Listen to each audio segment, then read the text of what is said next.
Bismillahirrahmanirrahim. Assalamualaikum warahmatullahi wabarakatuh. Alhamdulillah, anak-anak semua, kita semua masih bisa dipertemukan setelah kita libur panjang ya. Kemarin anak-anak semua sudah melewati masa-masa kelas 8 yang sudah selesai, di mana sudah ujian dan alhamdulillah semuanya lulus. Pada kesempatan kali ini kita masih bisa dipertemukan kembali pada kelas 9 yang semoga ilmu-ilmu yang Bapak Guru berikan nanti dapat bermanfaat bagi kita semua. Baik, sebelum memulai kelas pada pagi hari ini, kita berdoa bersama-sama. Yang pertama, ketua kelas bisa memimpin berdoa dan menyiapkan teman-temannya. Berdoa selesai. Yang selanjutnya adalah absen. Ada yang tidak hadir hari ini?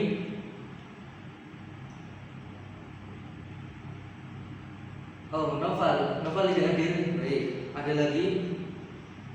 Cukup. Baik, cukup. Baik. Pada kesempatan pagi hari ini sudah siap anak-anak, sudah belajar di rumah terkait apa yang kita bahas pada pagi hari ini. Nanti adalah terkait bagaimana masuknya Islam di Indonesia. Ada beberapa jalur yang akan kita pelajari, nanti akan kita bahas bersama-sama.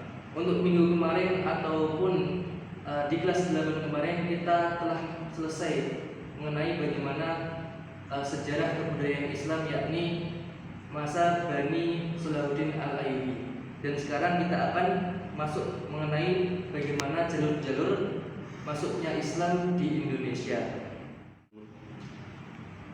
Baik anak-anak semua, sebelum memulai pelajaran pada pagi hari ini, Pak Guru ingin membacakan atau menjelaskan bagaimana tujuan pembelajaran yang ingin kita capai pada pagi hari ini. Yang pertama adalah siswa dapat menunjukkan kewajiban berdakwah dan dengan menggunakan cara yang santun untuk setiap muslim. Yang kedua, siswa dapat menyatakan sikap moderat dalam meneladani penyebaran Islam di Indonesia. Yang ketiga, setelah mengikuti proses pembelajaran, siswa dapat mengidentifikasi sejarah masuknya Islam di Indonesia melalui perdagangan, sosial, dan pengajaran dengan benar. Dan yang terakhir adalah siswa dapat mendesain kerangka tentang hal-hal yang berkaitan dalam penyebaran Islam di Indonesia dengan baik dan benar. Baik anak-anak semua, bisa dibuka bukunya di bab 1 terkait masuknya Islam di Indonesia.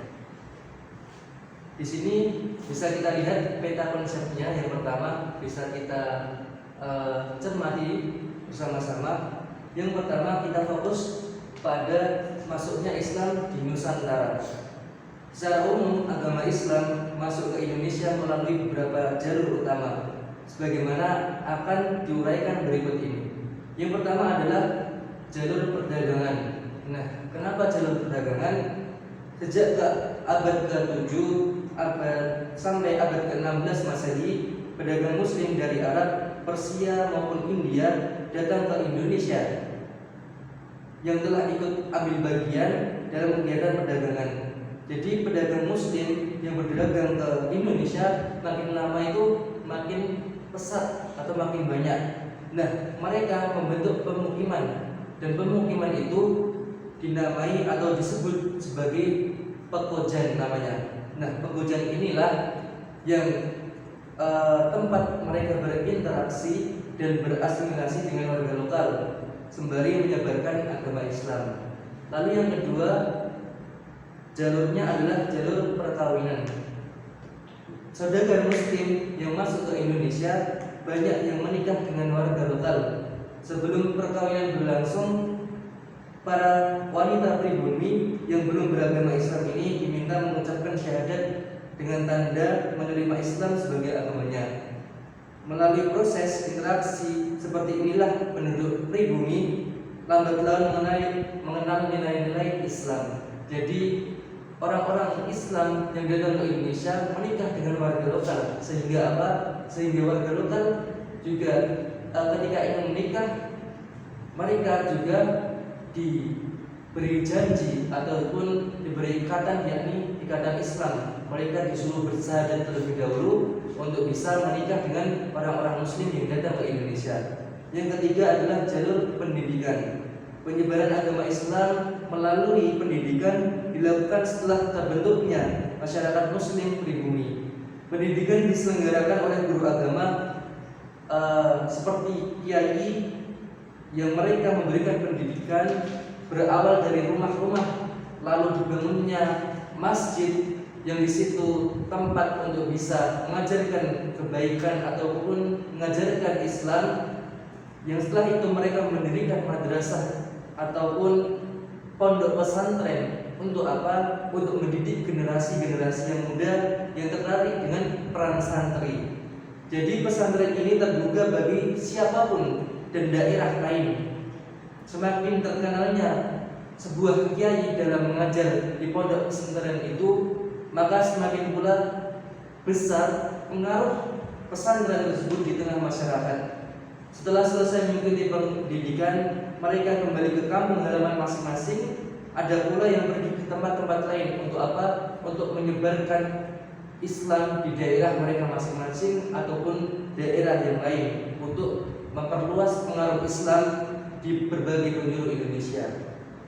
Kemudian yang selanjutnya adalah ada jalur tasawuf.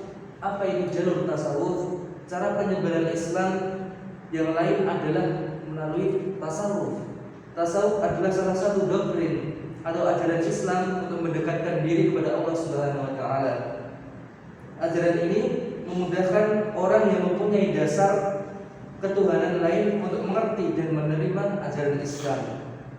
Ajaran tasawuf ini banyak dijumpai dalam cerita babat dan hikayat masyarakat setempat. Nah, anak-anak semua, tasawuf ini adalah sebuah penyebaran Islam yang melalui bagaimana kita mensucikan diri kita dan juga bagaimana kita mendekatkan diri kita kepada Allah Subhanahu wa taala. Lalu yang kelima adalah penyebaran Islam melalui kesenian. Ada banyak kesenian-kesenian yang dicetuskan atau dibawa Islam kepada di Indonesia. Contohnya adalah peninggalan seni bangunan, seni pahat, seni musik ataupun seni sastra. Hasil-hasil seni ini dapat pula dilihat pada bangunan masjid kuno di Aceh, Demak, Cirebon, dan Banten. Kesenian adalah salah satu unsur kebudayaan, sehingga kesenian mengambil peran penting dalam titik penyebaran Islam melalui budaya. Nah, kesenian ini salah satunya adalah dibawa oleh Wali Songo. Bagaimana Wali Songo menyebarkan ajaran Islam dengan salah satunya menggunakan alat wayang. Nah, wayang ini adalah salah satu alternatif untuk penyebaran Islam. Bagaimana untuk menarik hati-hati masyarakat setempat melalui kebudayaan lokal itu sendiri. Jadi dari wayang ini Wali Songo menyebarkan agama Islam. Dan yang terakhir adalah politik. Di berbagai daerah di Indonesia, kebanyakan rakyatnya masuk Islam setelah penguasa dan rajanya memeluk agama Islam terlebih dahulu. Jadi ketika suatu raja di suatu tempat itu memeluk agama Islam, maka raja itu meminta ataupun menyuruh bawah-bawahannya juga masuk Islam. Karena apa? Pengaruh politik para raja dan penguasa tersebut sangat membantu tersebarnya Islam di Indonesia. Nah, selain itu, kerajaan yang sudah memeluk agama Islam terkadang menaklukkan kerajaan-kerajaan non-Islam yang sedang mengalami konflik internal. Kemenangan kerajaan Islam secara politis menarik penduduk kerajaan yang ditaklukkan untuk masuk Islam.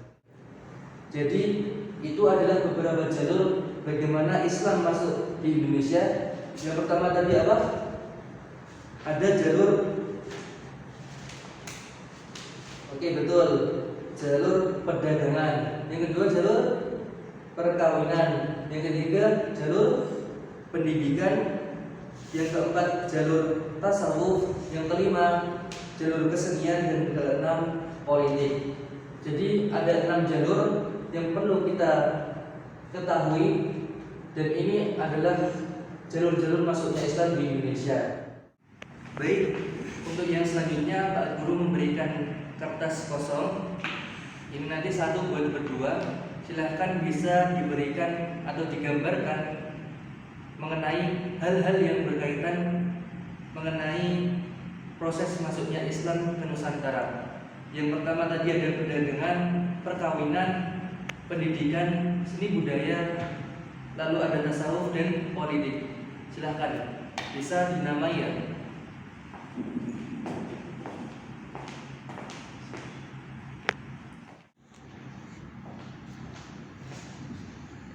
Baik, silahkan digambar. Pak Guru beri waktu 3 menit untuk menggambar atau mendesain hal-hal yang berkaitan mengenai proses masuknya Islam di Nusantara.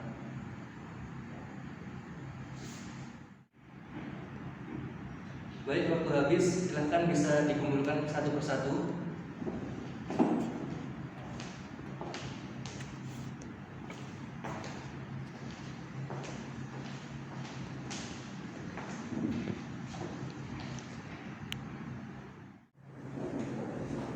Baik anak-anak semua, di sini Pak Guru memilih beberapa gambar yang telah kalian gambar dan desain mengenai hal-hal yang berkaitan terkait jalur masuknya Islam di Indonesia.